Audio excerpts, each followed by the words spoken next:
Oke, kita mulai aja ya deep dive kita kali ini.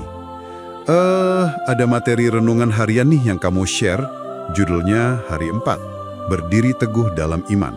Nah, kita coba deh, kita bedah bareng-bareng. Apa sih sebetulnya konsep berdiri teguh dalam iman menurut sumber ini? Oke. Fokus kita nih, pengen ngerti gimana teks ini ngeliat iman tuh kayak semacam, alat perang gitu dalam perjuangan spiritual. Terutama buat ngelawan yang disebut iblis. Kan ada ayat kuncinya tuh, 1 Petrus 5, 9a. Lawanlah dia dengan iman yang teguh. Nah, ini gimana nih kita maknainnya berdasarkan teks itu? Iya. Menarik sih pendekatannya. Jadi teks ini kan kayaknya nyambung dari ide sebelumnya ya. Soal merendah, serahin kekhawatiran gitu kan. Terus langkah berikutnya dia bilang, ya lawan. Gitu. Jadi bukan pasif tapi aktif. Aktif ya? Oke. Dan senjatanya yaitu tadi, iman yang teguh gitu. Oke. Yang bikin penasaran tuh, gimana teks ini ngasih peran ganda gitu buat iman. Kayak dua sisi gitu loh. Pertama nih, iman itu jadi perisai.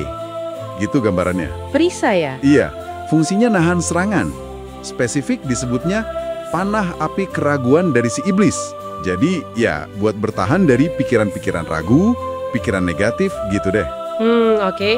Jadi kayak semacam benteng mental gitu ya kalau menurut teks ini. Terus sisi keduanya apa dong? Nah, yang kedua, iman itu jadi pedang. Oh, pedang. Iya, kalau perisai tadi kan buat nahan, nah pedang ini buat nyerang balik. Nyerang balik. Gimana caranya tuh? Caranya, teks ini bilang pakai kebenaran firman Tuhan. Gitu. Jadi ada aspek proaktifnya. Bukan cuma nangkis serangan aja, tapi maju, melawan gitu. Wah, menarik nih. Ada contohnya nggak sih di teksnya? Biar lebih kebayang gitu gimana pedang iman ini dipakainya. Ada.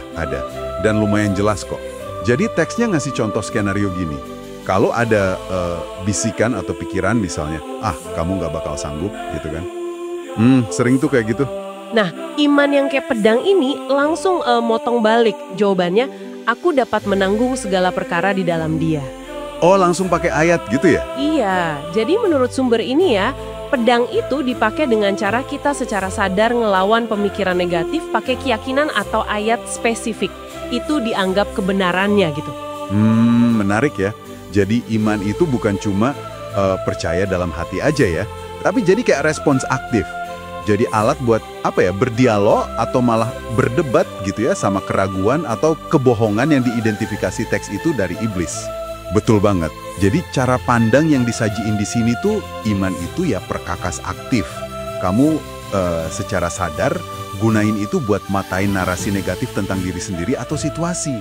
Diganti pakai narasi lain yang dianggap sebagai kebenaran ilahi itu tadi. Jadi ada aksi mental yang konkret gitu loh menurut teks ini. Oke.